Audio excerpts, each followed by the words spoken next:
Magandang araw sa iyo, kaibigan, at salamat sa panonood ng video ng Vocals DIY. Gaya ng nasa title, ang topic natin ngayon ay tungkol sa Armalite na motor.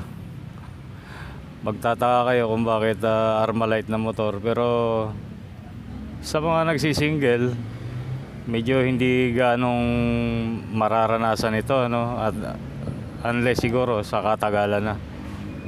Pero sa nagta-tricycle gaya nitong motor ko, malimit yan. At ang problema niyan ay itong sprocket. Yan.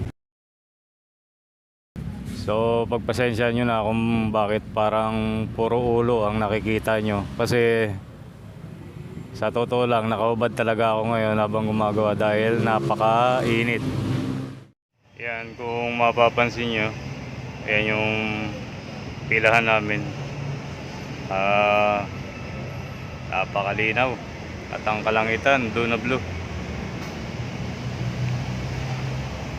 So, sa tala kahapon, 41 degrees daw. Ang init. So, kahit na yung hangin ay talagang parang hindi lang parang, pero nakakapasok. So nandito ako ngayon gumagawa sa lilim, pero may init pa rin. So pag-usapan natin bakit kalimitan sa yung nag-Armalite na motor ay ito ang salarin. Yan.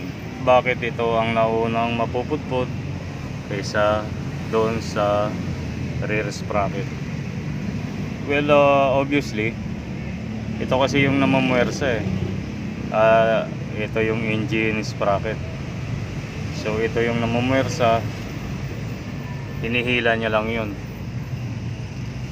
So sa tricycle, malimit yan. At hindi ako nagkakamali, hindi nga inabot ng 1 taon to eh. Kasi syempre dahil sa bigat. Imaginein mo yung bubuhat ka ng 1 galon tubig, yung bubuhatin mo, yun yung katumbas ng nakasingle lang yung motor. Tapos bumuhat ka ng 1 container na naglalaman ng 5 galon yata. Siyempre mas mabigat, di ba? So parang ganoon 'yun. Itong ano na to, pwede pa itong madala sa adjust na kadena. Ako, ang sistema ko niyan, kapag may narinig akong unusual, ginagawa ko na kaagad yan para hindi na lumala. Kasi ito, kapag pinatagal mo ito, ang unang masisira dito ay itong shafting na to. Kapag kung mapapansin nyo, merong ngipin yan na kapag yan ay namumwersa at lumalagatak, ibig sabihin yan tumatalo na yung kadena. At yung paglagatak nya na yun, nag-create yan ng vibration. So pwedeng kainin itong shaft mo. At pangalawa, maapektuhan yung bearing na pinagkakabitan itong transmission shaft na to. So maliit na bagay, pero kapag pinabayaan, magkakaproblema ka ng malaki. So ano ba ang technique rito kapag magpapalit ka nito? Tatanggalin mo pa ba yung kadena? Ang pinaka the best dito ay, ang gagawin natin ay luluwagan lang itong yung shaft na yan, at i-adjust natin luluwagan din natin yung adjuster. Yan. Para hindi na tayo magpuputol ng kadena. So logic lang yon, kapag ka linuwagan mo yung gulong, yung shaft ng gulong, ikakabig mo rito, siyempre luluwag tong kadena at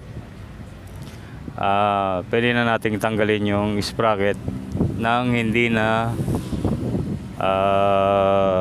puputulin yung kadena.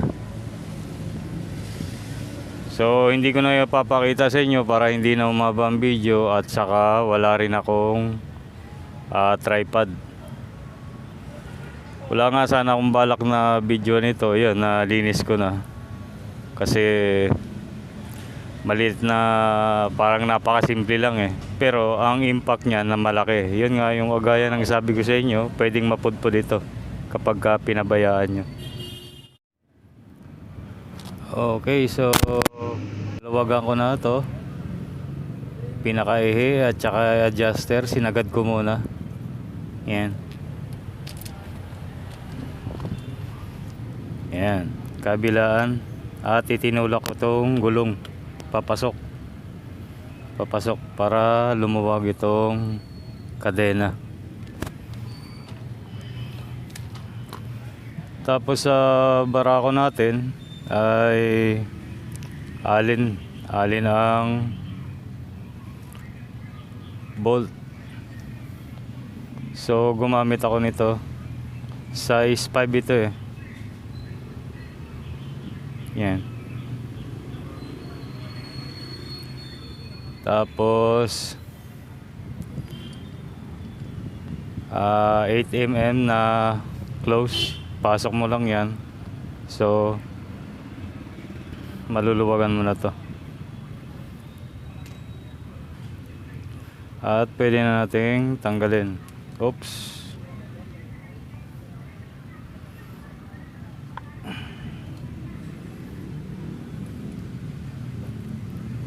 Yan.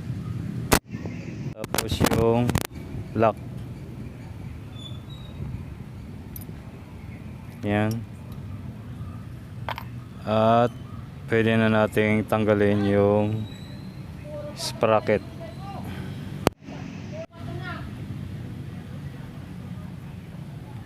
Yan. Tanggal na.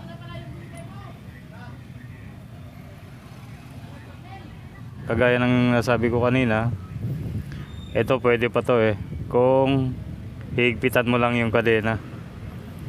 Pero ako, hindi na obra yan sa akin. Malamang sa iba pa pwede pa, pero sa akin hindi na yun. Gawa ng, ito yung sinasabi ko sa inyo kanina. Sa kapag pinabayaan mo yun, yung gatla na yan, pwede yan mabilog. Kapag pinabayaan mo na matagal na naglalagatak siya or parang nag-a-armalite. So checking yung seal natin dito, okay pa. Yan. Wala pang tumutulo. Mas maganda na ito ang advantage ng ikaw mismo ang kumakalkal sa motor mo. Kasi nalalaman mo or malalaman mo na kung okay pa ba yung mga parts mo. At parang bonding na rin yan ninyo ng iyong gamit. Ako, hindi naman ako yung tipong tao na, kasi may tao na yung hook up kaagad sa, parang tinuturing nilang dahil sa pagmamahal nila sa kanilang gamit ay parang itinuturing na nilang kamag-anak or tao yung bagay. Pero ako, hindi naman ako ganun ka-obsess. Pero maalaga ako sa gamit, kasi sa pag-aalaga na yan,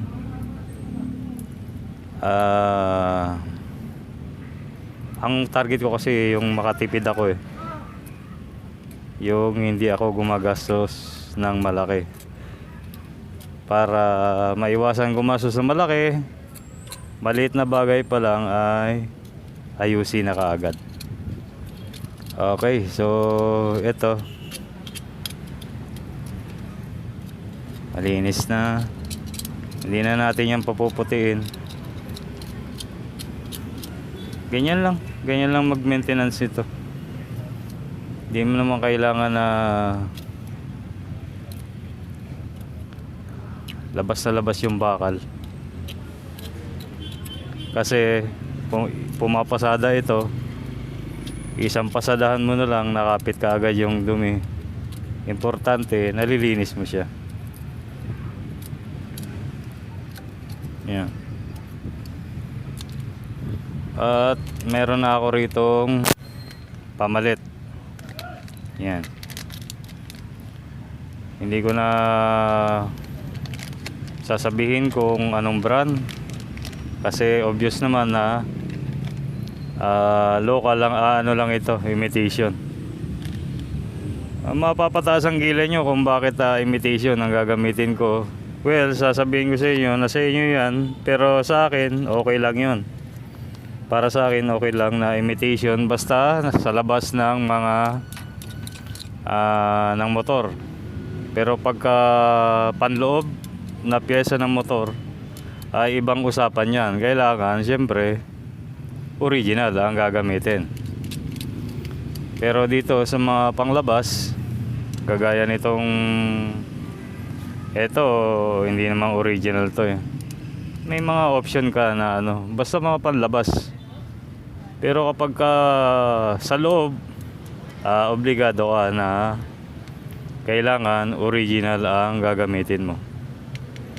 So itong motor nga pala to ay Kawasaki Barako 2. Yan, pero hindi siya negro. Yan. So kakabit ko muna yung sprocket. Isang tip na rin, kapag bibili kayo ng imitation, bumili na rin kayo ng ganito. Pasamahan nyo na ng ganito para sure.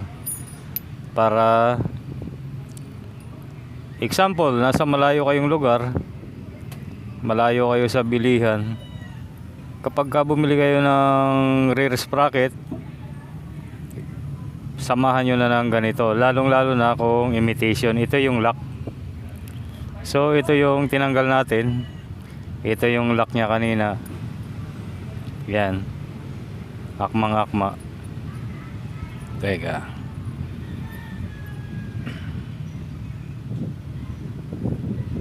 yan, akmang-akma siya, 'di ba, sa butas.